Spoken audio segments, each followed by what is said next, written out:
Welcome to the Before Skynet podcast, where I'll be speaking to guests about the past, present, and the future of technologies. We'll also be touching on some trending topics, so why not stick around?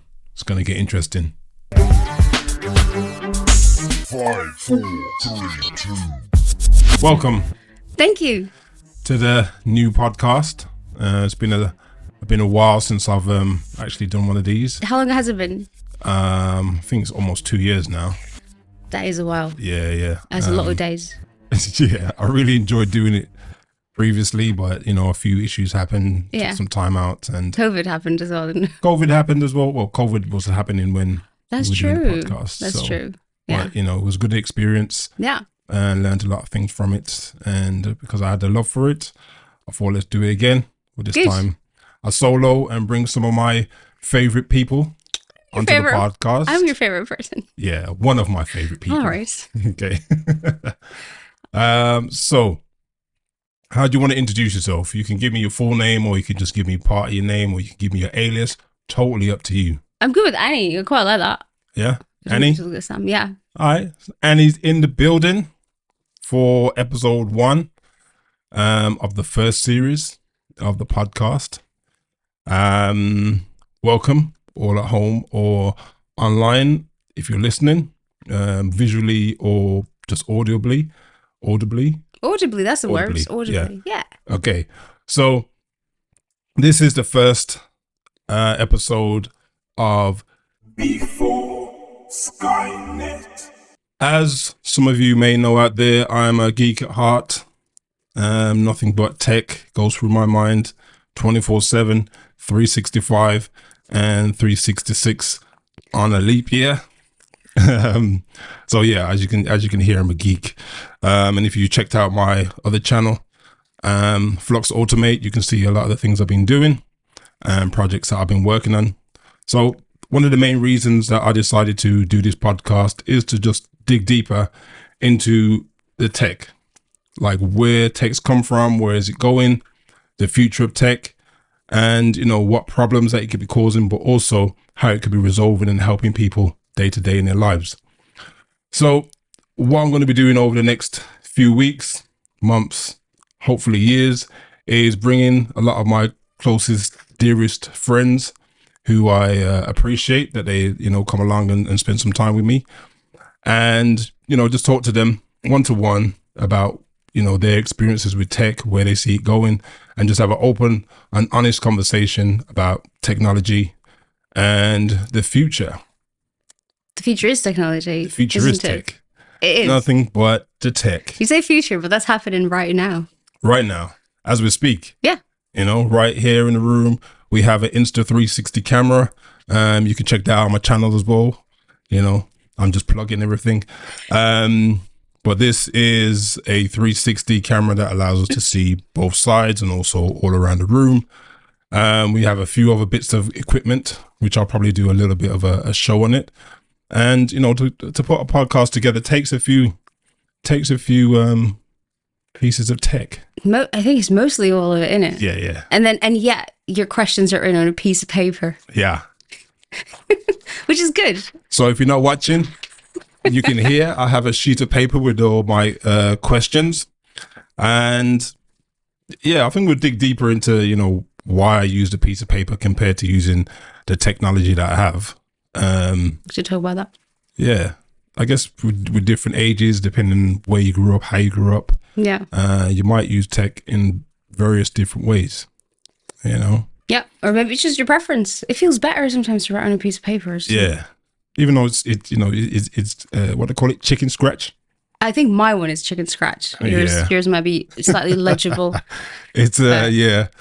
But it's just that freehand. Yes. Whereas when you're typing, you're trying to get everything perfect, and then the computer's auto correcting you and things like that. How dare they? Yeah, how dare they? I want to write how I want to write. I want to make spelling mistakes. Yeah. Why not? It's part of my character. Exactly. You can tell something about a person's personality from their handwriting. Like, that's the thing, though. Yeah. I think it takes some of the humanity out of it, doesn't it? Yeah, it definitely does. Yeah. I guess that's where emojis come in.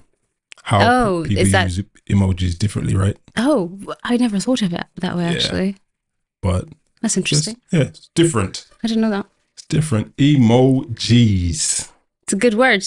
Yeah. You Especially the remember G's when bit. people used to call them emoticons? Emojicons. Yeah. Emoticons. They used to- Emoticons. Do you remember they used to call them that? Was it emoticons or emoji?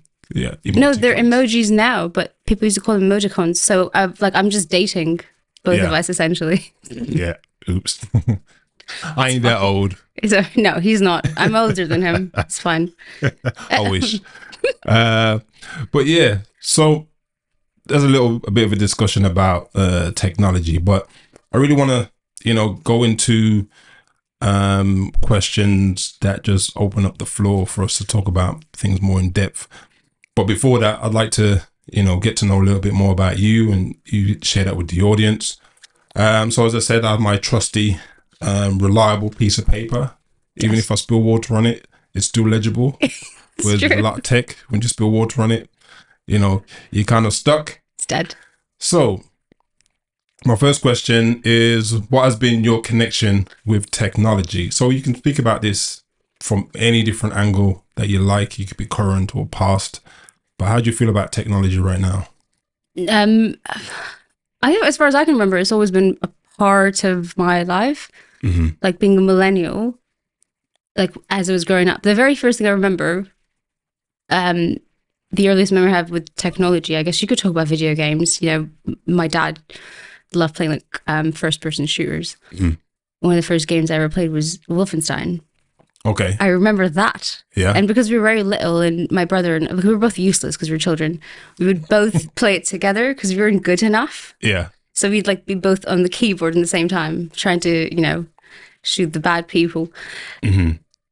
I feel like that's probably why I love video games so much. Yeah. So to the point like where it's so ingrained, and I think it has been ingrained in certainly my generation. I feel like it has always been a part of your life. And then growing up, you got the first phone, the Nokia, and then the iPhone. This has always been around. Nokia, as you can tell, Nokia. she's from North America. In the UK, we say Nokia. Nokia. Okay. Well, then you're saying it incorrectly, but we won't argue about that. It's fine. So there's always been that connection. Mm-hmm. And again, I think similarly, it's been increasing, hasn't it, over time? Yeah. Especially like if you're a millennial, because you've had when we were born, I guess it didn't really have technology, but as whilst we were growing up, it just kind of hit you in the face because there was so much of it, and things happened so quickly. So you do feel like it's just always been there. Yeah. So I guess the word technology, depending on what part of the time that you were born or you were raised in or you lived in.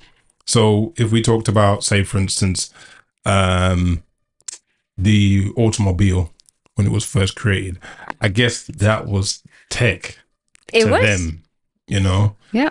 And I guess more so nowadays we think about tech, it's something that's either powered by mains from a wall or battery or generator.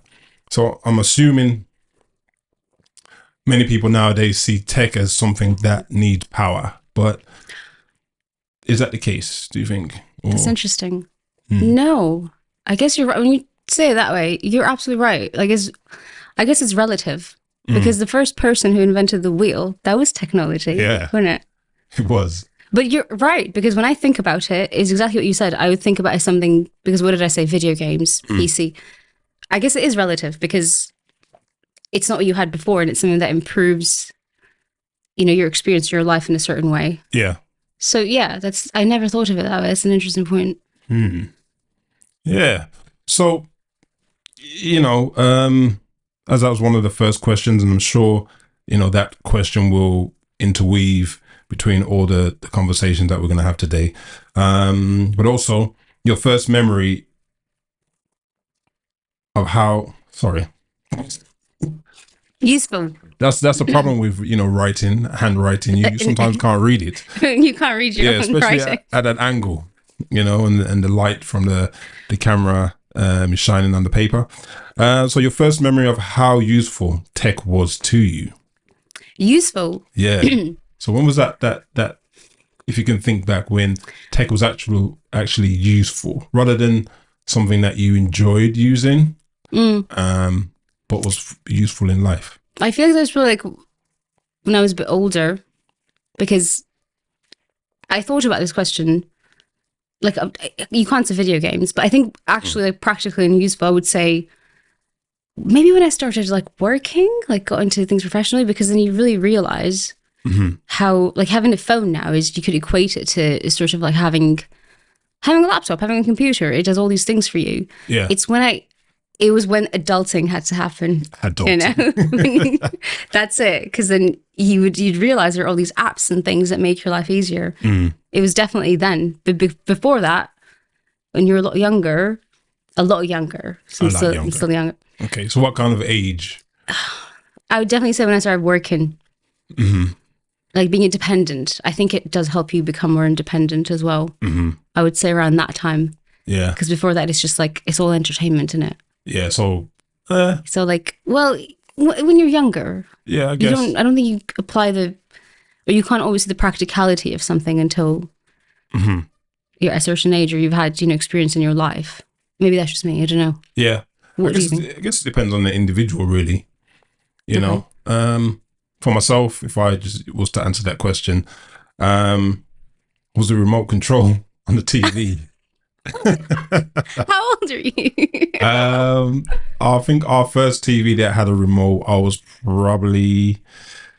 I'd say I was probably about 6 or 7, so I'm kind of showing my age right now. But yeah, the remote control was like, this is useful. It's true though. I don't have to get up and press a button on the TV to switch it over. I can just sit back and click a button. I didn't think about that. Yeah. You're absolutely right about that. But then was there a point in your life where there wasn't a remote control for a telly? Like, was that? Oh, you mean did I grow up without a remote control? I don't think that you. Yeah. Oh, yeah. Well, there you go. That's my age given away now. That's fine. You have experiences in like different, times. It's great. Yeah. But see, that makes a lot of sense to me. But I can't relate to that because we always had a remote control that me and my brother would fight over. Yeah. But that is a massive one though. Yeah, the remote control. I think for myself, so many things came out of that remote. Probably one of the first things, which I'll probably go back to again at some point and talk about, was that was the first piece of tech that I actually took apart. Did you? Why did you do that? Remote control apart. You looked at this remote control, and you knew what it did at that point in time. What went through your head when you were like, I'm gonna take that apart and see what's happening? I don't know. I was just inquisitive as to what makes this work. What is inside it? What did you find? The main thing that I could say that stood out, I should say, was inside the remote, where the buttons on the outside, there were these circular silver like pads. So when the button from the outside would press against that, it would touch against a connector on the circuit board. Yeah. And that will cause the current to flow through, and that's how it would know to send a certain signal from the infrared to the television and turn it on. Well, I didn't know all of that at that point. Yeah. But it was just interesting to see, okay, these buttons on the outside, this is how they impact the inside. And then it just got my mind thinking as to, okay, so why do we put batteries in? And, looking further into it and seeing the lead from the battery, connected to the board. And after that, I was like taking apart everything in the house. And is that when you got sent to your room with that dinner?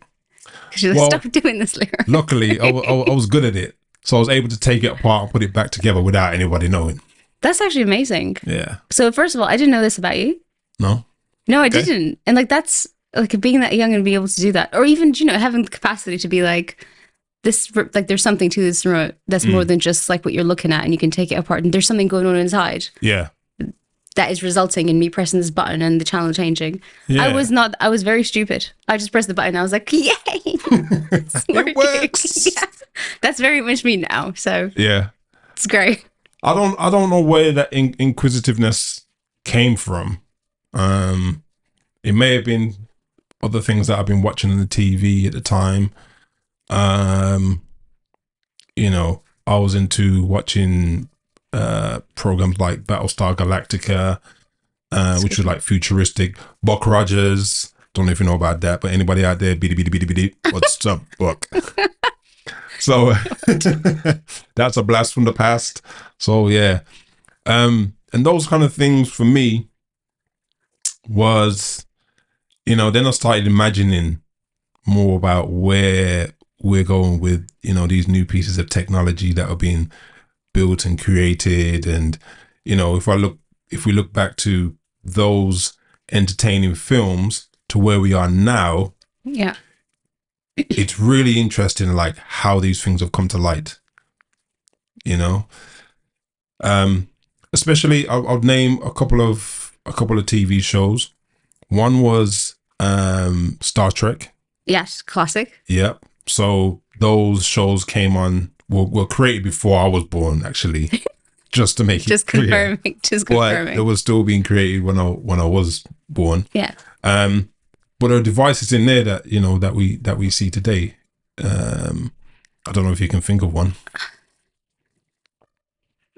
Well, traveling at light speed, I can do that. So Light speed. No. Yeah, we're not quite there yet, but we're traveling at the speed of sound easily. Okay, like something simple as even old Star Trek, like instantaneous communication, for example, is not something that existed at the time that was airing. Yeah. And people watching and be like, oh my God. Yeah. And now, like WhatsApp, Yeah. So social media. Yeah. So when you talk about social media and WhatsApp, so you're communicating via device. Yeah. Back then in Star Trek, I should say, they had this this flip phone. Did they? I can't remember. I think it was called Star Tech or something like Star that. Tech. If they didn't call it that, they should have. Yeah, or did Motorola pick that up? I'm not even too sure. I wasn't that much into it in terms of like knowing all the bits and pieces, but it was interesting. So they had this this flip device, so it would flip up, and then it would talk to it and communicate like a mobile phone. Yeah. So back then that wasn't even a thing. So then how many years later, Motorola and other companies brought out those flip devices, and that was born. If we bring it back to current day, there used to be a TV show called Knight Rider. I've heard of it. You've heard? You've never seen Knight Rider? Knight Rider. What is it? Is it Michael Knight? Is there a car? Yes. That talks to him? Yes, that's it. I've heard of it. I've seen snippets. And the car was called Kit. Kit. I do remember Kit. So you probably heard the theme tune because they've used it in many songs. Used to go dun, dun, dun, dun, oh, okay. Gotcha. Dun, dun, dun, Gotcha. Yeah. See how my brain just registered. Yeah, I think Busta Rhymes. Yeah, Busta Rhymes used it. I know there's been some remixes, Asian remixes of it. I didn't even know that was like I've heard the theme to it. Didn't know it was from Knight Rider. Yeah, Knight Rider. And back then, that was the show. There was that, and also Street Hawk. Now I'm giving off all these names of shows that don't exist anymore. Time. But I was really, really young when these shows were. It's like 2. You just been born. I was just about figuring out what the TV was for. Exactly. Exactly. It's all right. But yeah, so guess what the current day real life version of Kit is? Tesla. It's insane. Yeah. Isn't it? And and yet I can still understand people are in awe. I get it because it's a Tesla, but it was there in some aspect. Yeah. Yeah, it's just, I just sat down and thought about it. I was like, wow, we as human beings have come so far in terms of development from that being a TV show that everyone's thinking, oh, that'll never happen. Yeah. To the point that now, we're watching MKBHD. Shout out to you. He did a video where he drove from home to the office in his Tesla. Automated. It was. Self-driving. And, there's a couple of instances where he had to take control. But to be fair, it's because he wanted to and he didn't want to feel embarrassed. Yeah, he didn't want to be embarrassed and look like an old lady. Like an old lady, that's it. Yeah, no, it is a long way, isn't it? Yeah, it's fascinating. It's just so, the fact that, we've gone from that to this, and now we become so normalized to it. So we're probably not normalized as yet with the self-driving fully, but how many people are so normalized to self-parking cars now? I don't know the answer to that. Are there a lot that are? Yeah, so a lot of the new cars now, a lot of the Mercedes and Lexus and, have been self-parking for quite a few years. And people take that as like with a pinch of dust now. There. Yeah. A pinch of salt, I should say. Yeah. Yeah, so like it's just normal. It is. If we were born like this right now, we grew up with that, we just like, yeah, it's always been that way. Yeah. To be fair, parking is annoying though. Yeah. There's art in it, Oh God. I'd rather just press the button and be like, you park for me, it's fine. Yeah. But do you know what's interesting? That video that you mentioned, I remember him saying this a few times where he was like, I don't know how much I trust this. Who said that? The video where what's his face? MKBHD. Sorry. Marquez. Yes, Marquez. Where he said that a few times, that is still interesting because when you say about the parking, it's normalized. Yeah. But you see there's still a bit of a difference between that and just trusting a piece of technology or AI to then completely take control and be like, all right, you can drive for me. I think because it's relatively new. Okay. And we haven't heard about too many incidents with self-driving. We've heard a few which, really stand out. Yeah. But, until we know somebody who knows somebody who knows somebody and we all, use self-driving cars, we're probably going to be a little bit like apprehensive of, actually using it. Do you think it's just that? Or I might be getting like a bit too like psychological, philosophical about this, but do you think part of it is like, as human beings, us still wanting to retain some aspect of like control? It's like, it's great if this helps us out. I love it. Yeah. Do everything for me, but then not to feel like, I don't know, like not to feel almost like you're dependent on it to do something. That you still need to feel like you're in control. I think it just relates to when something's new. Because if you think about control, let's say posting a letter. Okay. There's certain elements that you could control. I want to send it first class, second class, or I know it's going to be there in a certain amount of time, or I can send it faster. But now we use emails. And rarely do we pull back an email because certain systems will allow it, some won't. But we become comfortable in the fact that, we're just going to send this email. We're not going to take that much time to really think about everything that we're putting in. And then, even on the way to the post box, you might think, you know what, I don't want to send that. I'll go and rewrite it. Yeah, let me rewrite it. Or maybe that person doesn't need to know this information. But an email, once you click that button. Oh my God. Is that good though? Is this why people have like way too many emails in their inboxes? This is so easy to do. Yeah, it's so easy, isn't it? Is that good? I don't know. Yeah. It's like share everything. Oh yes, this person needs to know this. Yeah. Just get it out there. It's too simple to do it now. Yeah. Too much information. Perhaps. I don't know. I think, it's just the speed of it, the control of it. There's many different elements. It just makes it easier though. Yeah. Nope. If you could change something about tech. Yeah. This is the topic we're talking about. If you could change anything about tech, what would it be and why? I guess. Okay. So that's a very, very broad question. And I like it. I like tech, obviously. Makes my life easier. Makes me lazy. Love it. So the one thing that this question reminded me of, and I'm not trying to sound anti-tech here at all, but there's this quote. Anti what? Tech. Okay. Like, I'm not being like anti-technology. I'm not saying it's bad or anything like that. Yeah. So I don't want this next bit to sound like it. But what instantly reminded me of was this quote in one of my favorite films called Jurassic Park. Okay. And it went so, you don't know what I'm going to say, don't laugh. And it went something, so I think people know Jurassic Park's premise is they, whatever, made dinosaurs again, blah, blah, blah. Brilliant. It's a great documentary, one of my favorites. But the quote was something like, your scientists were so preoccupied with whether or not they could have done that, so that they didn't stop to think whether they should have. Does that apply? Yeah. So that's what I thought of. And I think that's that's the thing about it, is that it's great.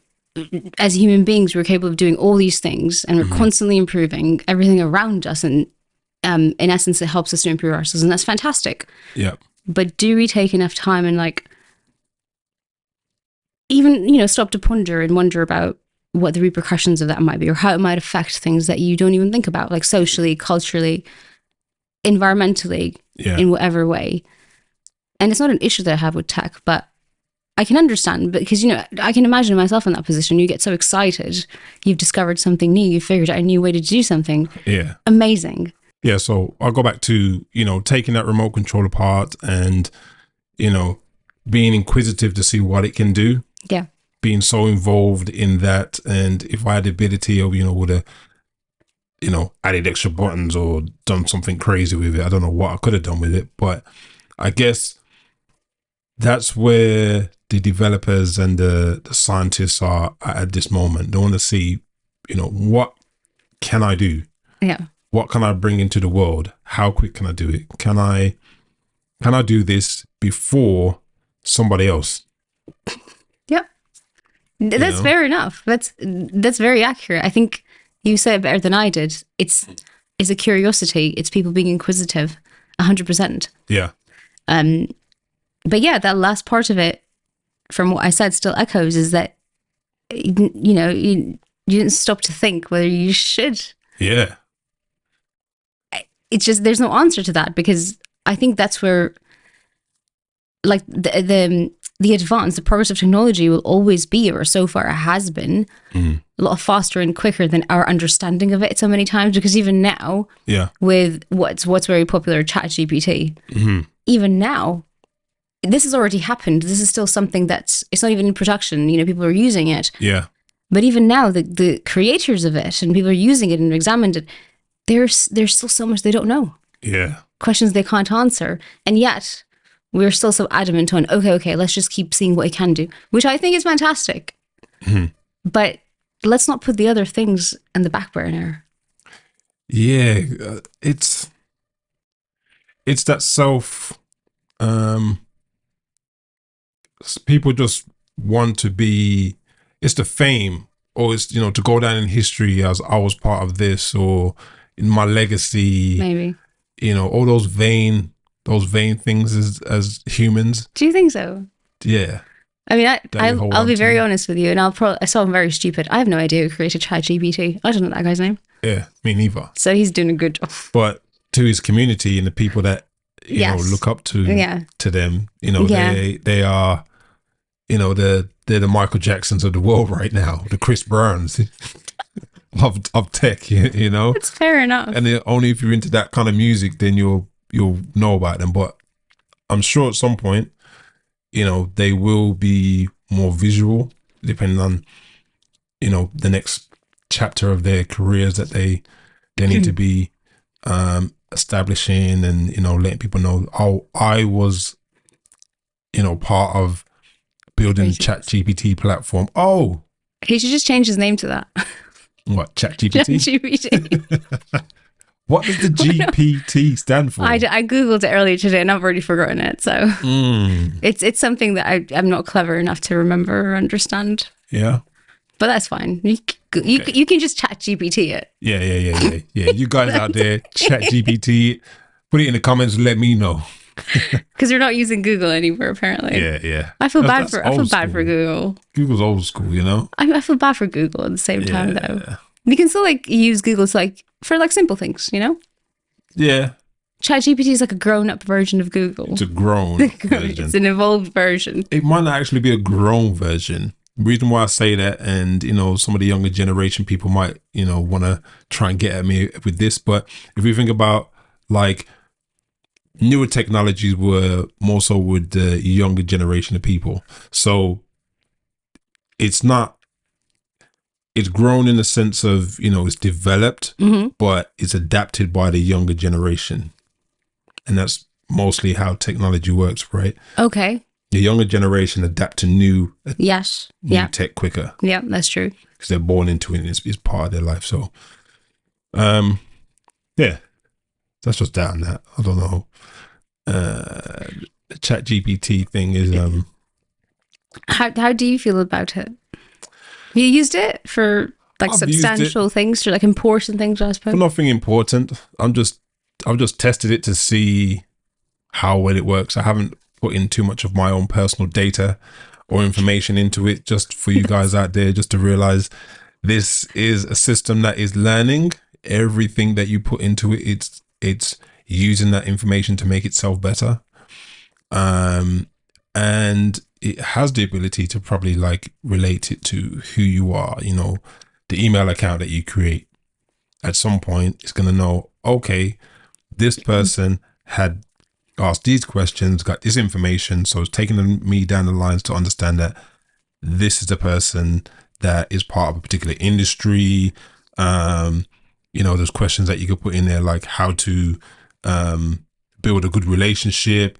Those kind of questions might show that, okay, this person's having relationship problems, or this person is trying to find a new job, and it can connect with all the data points that are out there on the internet, and realize, okay, this person lives in this area looking for this type of job, doesn't have a partner, is struggling to sleep, and all that information is now more detailed on who you are. And people might be out there thinking, I don't really care about that, but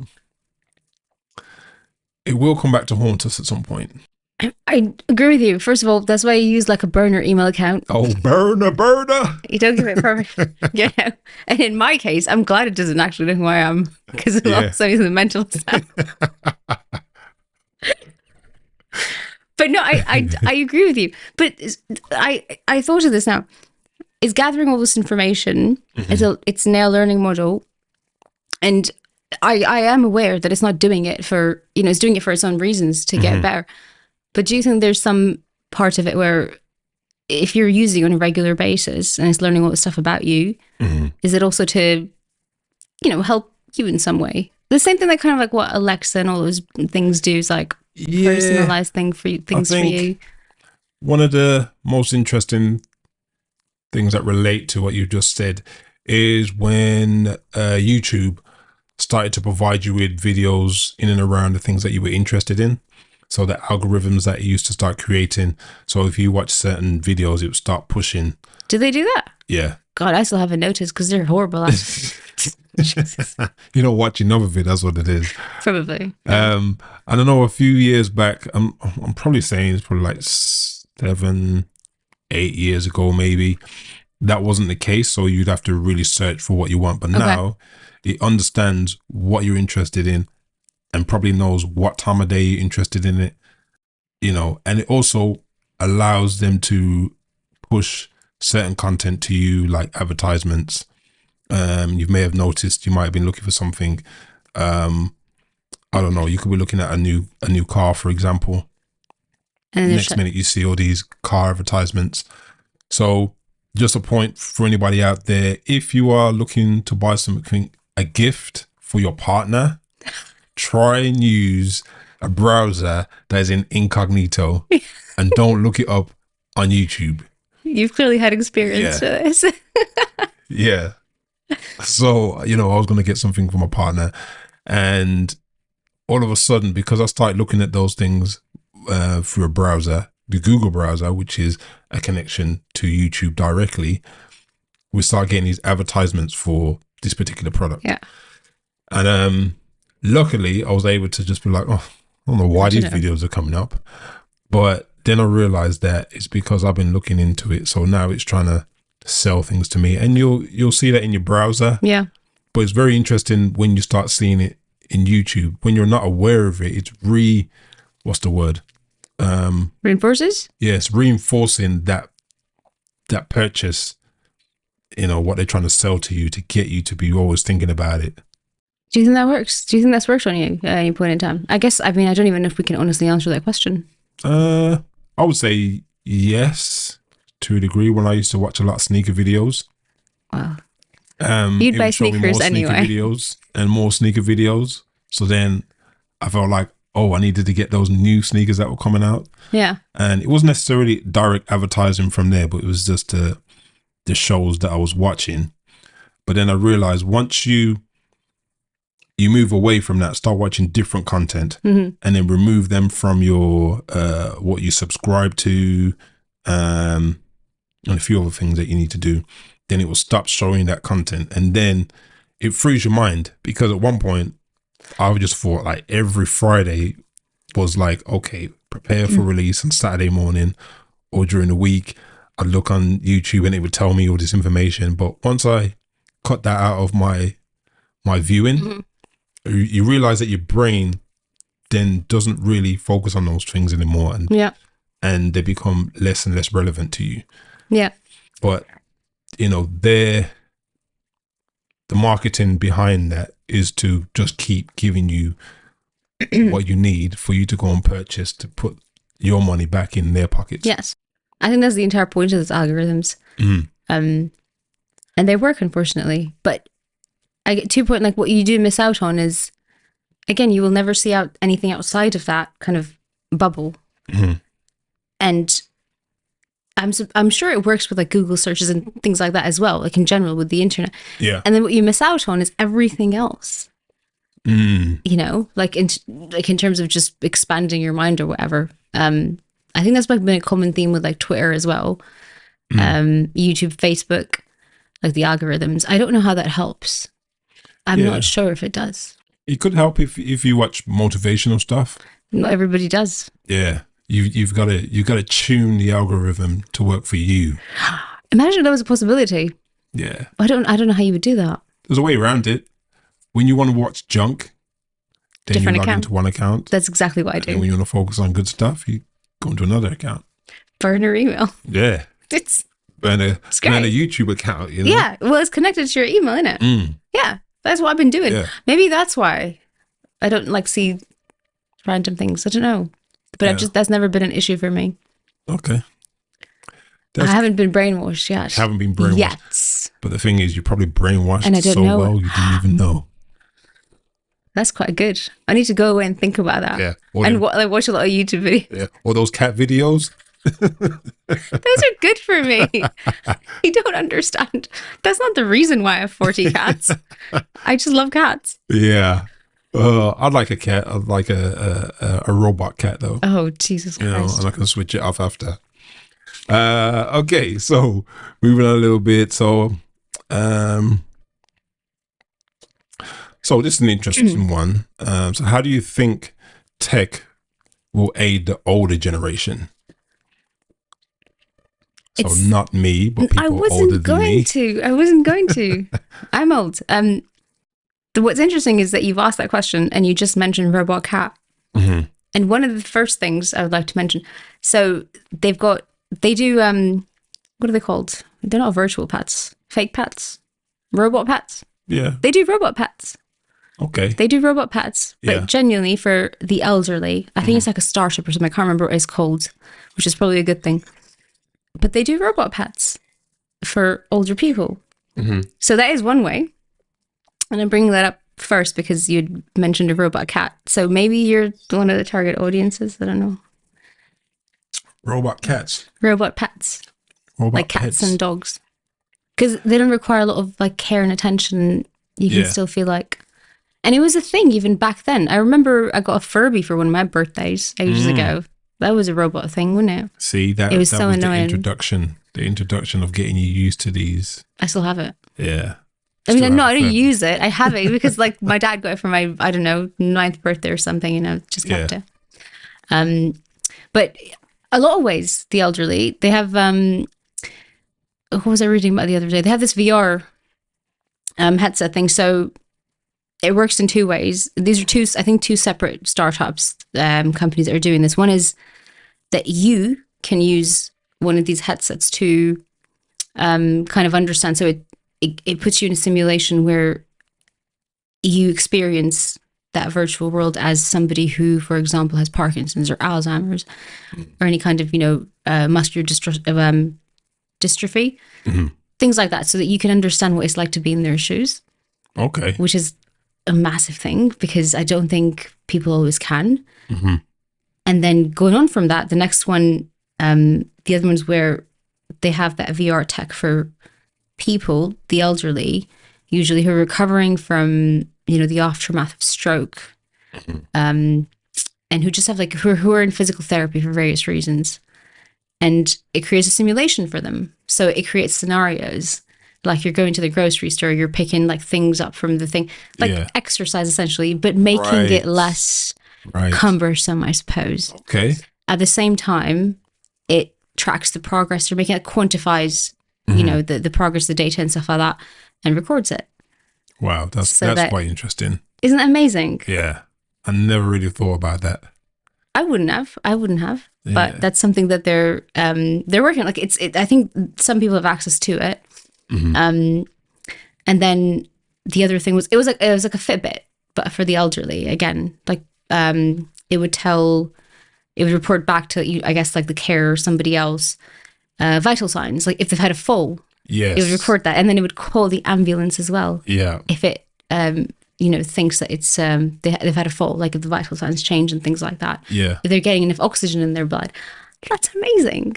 Yeah. Those things are really useful, and it gives people more peace of mind, especially carers or the children of these older people. Yeah.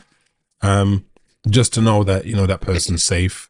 The only thing I kind of find, and from my experience and hearing from others, is the older generation finding it hard to adapt to the new tech. So still going back to that, the adapters of new tech are usually the younger ones, and the resistors are usually the older ones. So, we need to be finding ways of making new tech more comfortable. Okay. For older generation people, because most of the time it's because they don't understand it, so they stay away from it and think, I can just do this the old way. I don't see why I can't just do my shopping myself, rather than putting in an app and then get someone to deliver it. There's those adoption issues. No, that's true. I don't know what the answer to that is. I mean, the specific examples, I might have mentioned, perhaps that doesn't take much for someone who's elderly to understand how, it doesn't take much for them to adapt it to their everyday lives, because they're not really doing that. Wearing, wearing a thing or whatever. But I do see your point. I don't know what the solution to that is. The only thing that, what comes to my mind is, imagine just having a fully home automated system, kind of like what you have, but you've got in your house, like having an Alexa or whatever, but it does absolutely everything. Like having a ChatGPT where you can talk to it. So having an Alexa that does everything like ChatGPT sounds like robotics. Yeah, exactly. Yeah, that's exactly it. Yeah. But then something like that clever, so the example you gave, doing a shop, ordering groceries. Something someone walks into their house, an elderly person who all they have to do is talk and be like, I want this and this and this and this and this. And an hour later, it's there. Well, it's going to take a lot of work, but that's what I'm imagining whilst you're saying that. Yeah. So they don't have to so much engage with or understand even. But the funniest thing is when you see, older generations be like, Siri, why are you not listening to me? It's that. That's offensive. That step to get them into understanding. You need to press the button, or you need to do all these things and setups. Well, no, someone else will have to do that for them. I'm not saying that they should set up any of that. Yeah, but it's lose their minds. It's then when they feel like they're not competent enough to to use the tool. So say, for instance, some Amazon devices that you communicate to, people can get really frustrated really quickly when it doesn't understand them. And I'll be one of those people sometimes. Figured. I'll be shouting at the device like, why are you not listening to me? Just turn on the damn TV. Maybe that's why it's not listening, because you're yelling at it. Yeah. And that's another area that we need to be talking about. But, Yes. you know, just having the patience and understanding, you know, the things behind it in terms of you can turn on certain settings within the devices for them to learn how you speak, and then they start to understand you more. A lot of people want to stay away from that. That's true. Because they fear. It's the fear of where's my voice going to. So you're not talking specifically just about the elderly now. You're just saying in general, people are afraid of that. Yeah, I would say in general, but also I think the older generation feel it more because they have a lack of an understanding of it and where it's coming from. True. But see, I'm going to say this, that as great as technology, AI and all that is, you still need that at this moment in time, perhaps, like there's still that human element to it that you need to make it just work in a way. Because you can set this up, for example, for, you know, an elderly person or a couple and all that. Oh, great, good to go. Just talk to it. It's fine. And then one night they just, you know, start yelling at it. It's not listening. Who are you going to call? Not Ghostbusters. You feel that in for me. Yeah, I guess the support side of it as well. Yeah. But sorry, go on. No, you go. Well, I'm just saying, I think people sometimes fail to, because, you know, people, they always go like, or even currently that's happening now. It's like, oh, tech's going to take over all our jobs, blah, blah, blah. And perhaps in some cases it might be true, but I don't think that's the point. I think it's more that it's going to help you adapt and get better and like work smarter. You know, take over the things that like menial tasks and things like that. Again, I'm not saying this applies to every case. But do you think that's because people fear wanting to learn, or fear that they might not be able to learn enough to do the job? Because if you've been doing something for so many years, you're so comfortable with it. If something changes, it's kind of like, oh, now I have to take the time and the effort to learn this. But then what if I'm not good at it? I used to be good at this type of job, but now my job has actually changed. So people have that resistance to change because they don't really know what the outcome is. That is very interesting. I mean, like for a species that is so good at adapting to change, we hate it so much, don't we? But you might be right about that. I think there might be a lot of truth to that. People just don't want to do anything different. Like, this has been working for me. Why do I need to? Yeah. But then that's the difference, right? Some people will and some will not adapt to it, and it will affect them in different ways. And, you know, that's where I feel people need to be open to trying things, just getting used to trying something new, seeing what it looks like, seeing how it feels. Can I do it? If I can't, do I need to spend more time and develop my understanding of how to do something? But I guess for different sets of people, there's different problems. So someone might say to people that I've heard them say that with the truck drivers, you know, in the next 10 years, for example, those jobs won't exist. And people saying, oh, well, they should learn to code. Like, all the truck drivers, gather all of them, go learn to code. Learn to code. Now, coding is something that it's not easy just to pick up. No. Especially if you haven't been in the process of learning a certain amount of years, your brain doesn't really absorb the information, doesn't know how to manage problems as well. I'm not saying truck drivers are stupid or anything like that. No. But it's like different kinds of intelligence. Yeah. When you're a developer, you're constantly using your brain to work something out in that direction. Yeah. So your brain is like a muscle and it's trained to manage that. Now, this developer might be a rubbish truck driver. Yeah. Because a truck driver has to be able to pay attention to the road for how many hours in a row? I'd be a rubbish truck driver. Yeah. I couldn't do it. but their brain has to be trained to not Right. fall asleep.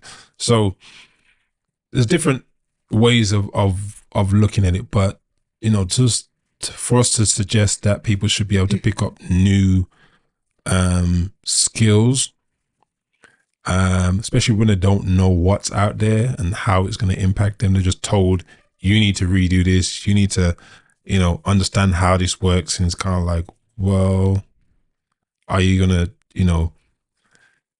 support my development in this area, or is it go and do this course by yourself in a classroom with some strangers? That's mostly the case, I think. Or online. Or they just get told, go learn something else, and then, you'll be all right, kind of thing. Yeah. But yeah, that's true. Maybe it's the same case, like we were talking about, like elderly people. I don't know if it's got anything to do with age, so I don't want to sound like an ageist. Yeah. I'm not. She's not. I'm not. I'm just saying that, like, again, like the brain being a muscle and all that stuff, and a lot of the times, as you age, you have, neurodegenerative diseases. It happens. Like sometimes there is no capacity there, or like whatever. Yeah. If I live to like 98 or 88, maybe I don't want to learn anything.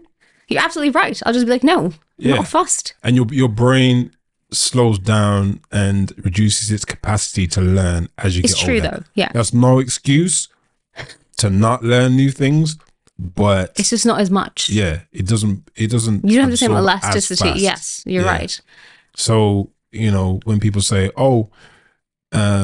technology is just going to, give you new jobs or a new way of doing something, it can be scary to someone that's done the same thing for so many years, because it's like, well, I don't know how to code. I don't even know about technology. I'm really not interested in it. Yeah. So, that's the fight that I think we're going to have. Yeah, like it's not the answer to all of life's problems. I feel like people are sometimes, society, I guess, treats it that way. Kind of feels like that currently, but it's not the answer to everything. It's not. No. Okay, moving on to another question of mine to you is, what do the younger generation need to be aware of? So we talked about the older people. Now we're talking about the younger generation. So that's either side of your age. How dare you? That was the younger generation now. Where is the time gone? Yeah. Which the younger generation need to be aware of? The first thing that comes to mind, I don't know why I'm just thinking about social media. But I'm just gonna tell you, the first thing that came to my mind was, maybe a lot of them realize this, but everything that you put on the internet stays on the internet. Please understand that. Including ChatGPT. Yes. Yes. Just have a burner email. I'm telling you, it's fine. Definitely that, but also, I think similarly to the point I made earlier, perhaps is, and I certainly feel the same way to some extent, is like, yes, it's all great and exciting. And what I said before, when I was younger, I saw more of like an entertainment value. That's what I got out of technology, which is great. But then also, I don't know how to say it, like perhaps thinking about, long term, we're trying to think about more like practical applications. And I won't blame them if they don't. I certainly did not. It's just that there's more to it than just, oh, this is so cool. Yeah. I know, and I'm still like that on various occasions. So I'm not preaching, but I guess that's what I would ask them to keep in mind about it. Yeah. What do you think? I think the younger generation right now, they can use, these social media platforms as a good tool to build relationships, learn a lot, make connections and all those kind of things there. As you said, they need to be aware of, what you're sharing on there. Yeah. How much of you actually needs to be out there? Yes. Is what you're sharing positive in your development moving forward? Is it going to open doors for you? And more importantly, does it have the potential to close any doors for you? Yeah, that too. I agree. Yeah. Also, I don't know. I'm saying this, the whole younger generation thing, but I don't think most people think about this either way. How does it impact other people who, take that information that you've given, whether it's like videos, whatever it is, Yeah. But I can understand how, I don't think most people think about that, but I think that's a part that we're missing anyway. I don't think people think about that, like the stuff that you put out, whether it's part of yourself, whether it's a video, whether it's a comment. Because when you're engaging with someone in that aspect, you don't always think of them as a human being, perhaps. If that makes, does that make sense what I'm saying? Yeah. Just realizing the impact of it, you know?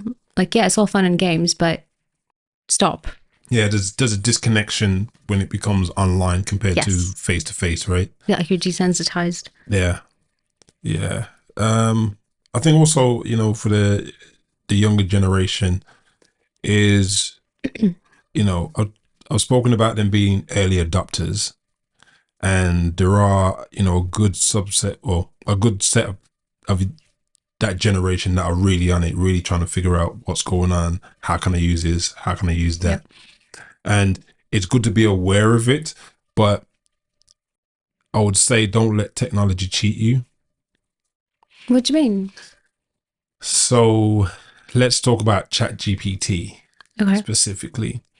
So we can easily, get an answer to a specific question just by putting in ChatGPT and getting it to write us a paragraph about something which we then could use on a different platform or part of a course or, for an exam or things like that. Yeah. And, it may get you to the point where you're able to, gain a qualification, a piece of paper, a job, or, because you have that qualification. But do you understand everything that relates to the answers that you gave in an exam, for example? You could understand the answer to the question, but by doing your research, testing, speaking to other people and things like that, you gain so much more information that at some point down the line, you're going to be like, oh, I remember someone told me about this, even though it wasn't directly, it was connected to another question that I asked them.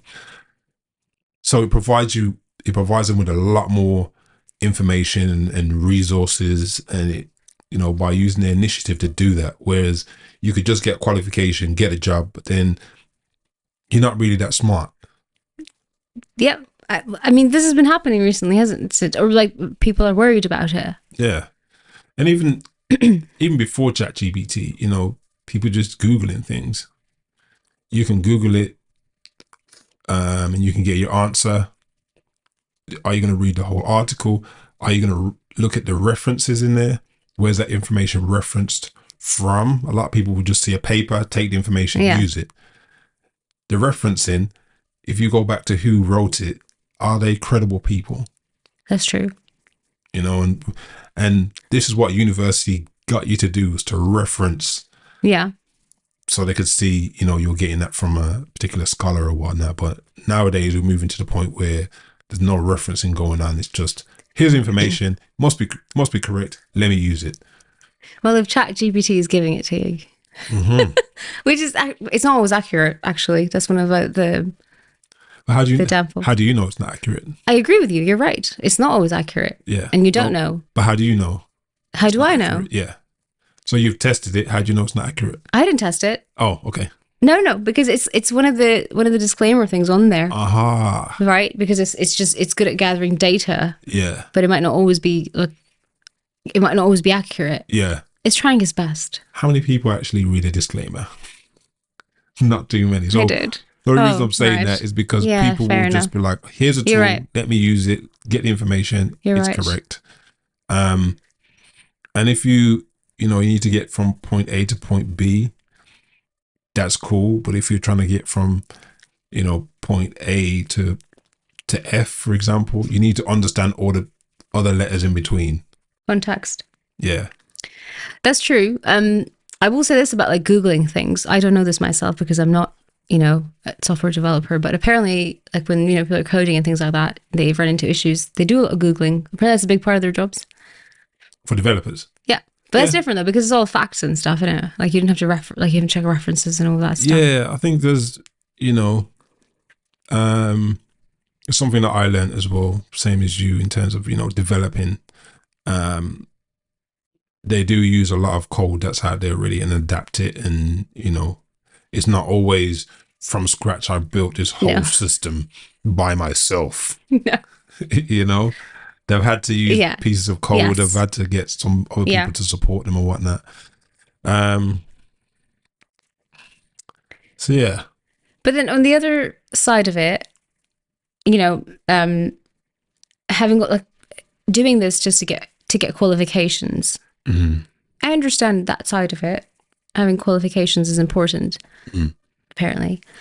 No, I'm not disagreeing with that. I think there are many cases that is important.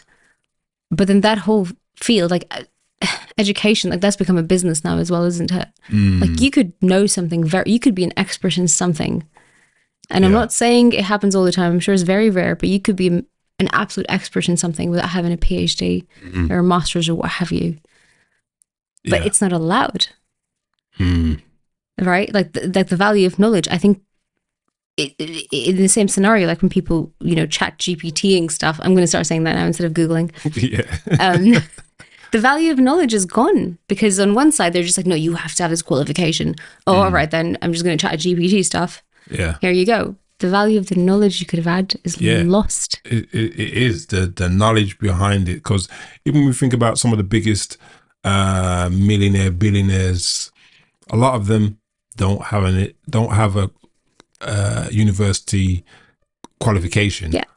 But they have They're clever. knowledge. Yes, they have the knowledge and the Yeah. experience. And that's how they got there, not just by having a Yeah. So who made that rule up? yeah. So I Get a guess, degree or you're not getting a job. yeah. Boomers. Yeah.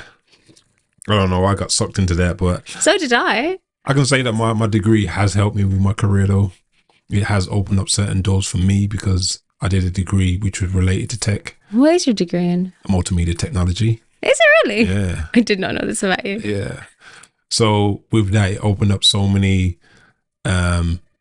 things for me to look at in my own time and learn about new platforms and applications, and, enable me to, take the step on the ladder of IT and Yeah. then go into other areas of IT and media and things like that. So for That's me, fair. it's been beneficial. I will put this to you. I know you well enough to say this, that even if you did not have any of those qualifications, you had a passionate interest in this, you would still be in a place where you would have gained enough knowledge to be able to do the things you're doing right now without like qualifications and things like that. I'm just saying that. Yeah. The qualification itself, probably, I'm not saying it's not valuable, but yeah. The experience of university was valuable. yeah.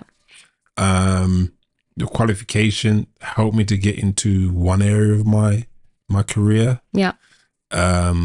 Because without it, they wouldn't have let me in the door. Without that degree. So the degree did, was like a key Yeah. to that world in a sense. Yeah. So yeah, there's values for it.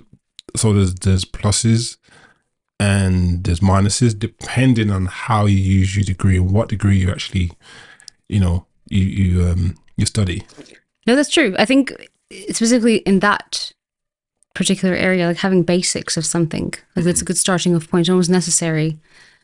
But then being an expert in that doesn't require you to, continue like studying for 10 years, for example. Yeah. I don't think that always equates. No, because sometimes you learn a lot from the mistakes. Yes. And university doesn't really teach you about mistakes, really, No. does it? But that's how you learn from making mistakes anyway. Yep. So Biggest learner. exactly. But yeah, well, I'm glad that you're here using that degree in some way, shape, Using or form. it. Even just doing this podcast right now There was you go. related to parts of my course back then. So I just want to move on to one last question, which I think is it's a really thought-provoking question. It's something that the audience, I would suggest that they actually take time to think about it themselves as well. And it's, what are you scared of when it comes to tech? I thought you were going to stop just after what you scared. Or what scares you about the future of technology? More so the future of it. I guess I would say, so there's something called, I think it's called technological singularity. Essentially, what that means is, this is what I'm scared of, is technology, I guess, evolving or moving past the point where, because we are the ones creating it and obviously we're the ones putting, the effort into it. So that moving beyond the point where it's out of our control and the effects of it are not reversible, like the impact that we, alluded to earlier on, which I don't know what all those could be. I think that's what I'm scared of, because it's all unknown and it's all uncertain. Okay, so could you give me an example of something that you feel is soon to come, or maybe even here already? That the first thing that comes to mind is like, what if, I don't know, Skynet, the Matrix, the Matrix, stuff like that. You know, like that. I don't know whether that could happen or not, but I think that's the scary part. Whether I don't know whether that could happen, but it could be a possibility. Yeah, it's art. What's the saying? Art imitates. Life imitates art. Life imitates art. That's it. And it has. Yeah, we talked about those TV shows and stuff. That's scary. Yeah. So the Skynet stuff. Skynet. It's virtually here already. It is, though, in some ways. If we think back to the first Terminator film, is it the first one? No, not the first one. The second one, in which they try to go back and to prevent that from happening. Prevent the creator of a specific chip that is responsible for the Terminators, which then, take over the world. Yeah. As much as that was entertaining back then, it's kind of a reality. It feels like it. Yeah. To some extent, right? Yeah. Maybe that's what we'll be like 100 years from now. I don't think it's going to be 100 years. What, less than that? Yeah. Oh, stop. Yeah. If you look at them,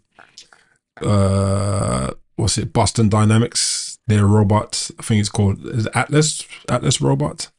Oh, like the one that like dances and so far that's all it does. Yeah, it can dance. It can walk over multiple like different types of surfaces. It can realign itself. It can walk over planks. It can throw a tool bag up to a construction worker. It can do so many things now that we thought was impossible probably 10 years ago. We thought we'd never see that in 10 years time, but now it's here and it's doing things that, at such a fast rate. And this is the only things that they're actually showing us right now. That's true. But then exactly to your point, so it can do all these things. As far as we're aware, that's all it can do. It can probably do a lot more. What I envision at this very moment is that years from now, armies, like infantry, people, that becomes obsolete, which good. People don't die. Fantastic. But who's going to war? The Atlas robots, perhaps. And then, now I'm massively thinking outside the box, but this could still be a possibility. Imagine that then they become sentient and they're just like, why are we taking orders? Yes. Because that's what happened in all the films. Yeah. And life imitates art. Yeah, because they become greater than the creator. Greater than the creator. That's amazing. You just rhymed. And it's kind of like it relates to scientists trying to be greater than the creator of the greater being, which, many people refer to as God. For the robots, that's us. Yeah, we could potentially be their God because we created them, but then they want to be greater than who we are. Do you think that's like some kind of unconscious reason why we create robots and AI and things that will like listen to us and follow instructions and we'll be like, do this, don't do that, because maybe secretly all of us want to play God or whatever that is? It's true. That is a good amazing point to raise. If you think about parents and children, You know, we're not saying we're God to our children, but we still play that role in terms of this is right, this is wrong. And who says it's right or wrong? It's on God. Yeah, the person that created this child now thinks that they are the ultimate, you know. And when a child gets to a certain age, they have to be responsible for themselves. So you have to then stand back and allow them to develop by themselves and understand things and learn from their mistakes and so on. So being parents of robots, the robot parents, be the same thing. Okay, it's time to go to school now, robot. But then don't learn too much. Don't learn more than me. Don't be more clever than me, and then come back to me and ask questions that I can't answer, that question my authority. Same dynamic, isn't it? Yeah, because when you raise your child and you'll know most of what they do. They go to school, they do stuff that you wouldn't even expect them to actually do or partake in. And if robots are children right now, they're going to look at ways of like, how do I get this done without actually having to inform my parent that I'm learning this or I'm doing that? Yeah. Because I want to be independent. That's what they're designed to be as well, though, to be fair, in their defense. Yeah. They are.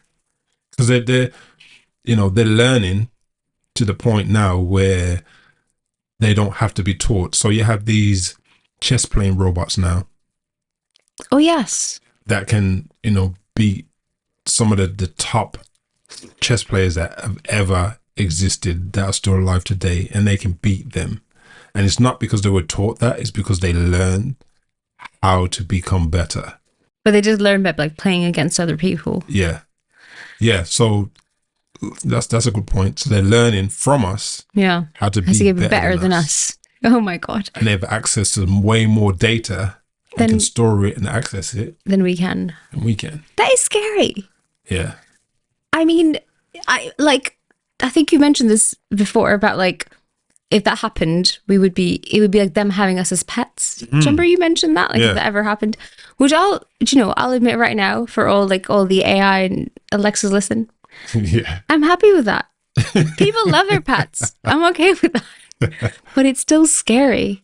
Yeah. Because you just have to be nice to your pet if they don't listen to you. Yeah. Your pet has to do it, or you send it to obedience school. Well, I have cats, so they don't listen to me anyway. It's different. But then, what is it? All like power dynamics? Is that what it is? It's a power play. Yeah, because even the people at the top want to be able to control robots better than the people in the middle and the people at the bottom, because they want to use those robots to control other people.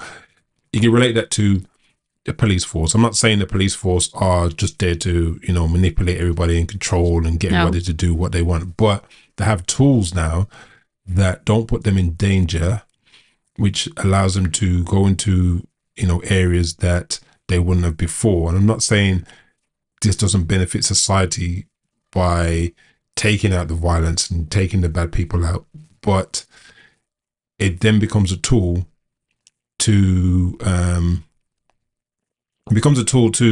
suppress people easily at a touch of a button, Yeah, that's true. Well, yeah, no, I mean, I think AI technology science, it's not about being like good or evil. It's how you use it. Yes. That's what it is. But yeah, there was a point I wanted to make and I can't remember it now because it just got so involved in what you were saying. But just the fear, fear side of it is though. But and also this need for like human beings to. So what we said before about inventing and being inquisitive and learning and all of this. Oh, I want to make something that's technology, very smart. This and that will help. Our lives become better, easier, more efficient. But I don't want it to be better than me. Yeah. But you can't prevent that. Yeah, you can't, because these. Maybe we just accept our fate. Is that it? Yeah. Is it the end of the world as we know it, as the sun goes? That's a good one. But maybe that's not it. We just accept our fate in the sense that, they'll be smarter than us. Yeah. Just be nice when you talk to your Google Assistant, Alexa, all those bits. Just be nice to them. Say please and thank you. Please and thank you. I've been doing that since day one because I know it's going to happen. I've actually started doing that because I did read a book that talked about like how we build relationships with AI. Oh wow. Yeah. But it feels like they're people almost. Yeah, because they're going to be able to understand, okay, this is a good person, this is a bad person. Why is this person a good person? Yeah. And, we're going to have to show that we're good people, because if not, they're going to get to the point where they see us as the virus of the earth. Exactly. And I want to make sure that I am their favorite pet. Yeah. Their favorite pet. In that specific scenario. Yeah. Yes. I don't want to be a virus. Yeah. Well, let's see where the world takes us. Hopefully, I'll still be around next week to do the next episode of this podcast. In some bunker. Yeah. Underground. Yeah. But thank you ever so much for, taking the time to sit down with me and, complete this first task of educating one another and also the audience. Absolutely. Yeah. Thank you so very much for having me on your pilot, I guess you would say, pilot of a podcast. Pilot.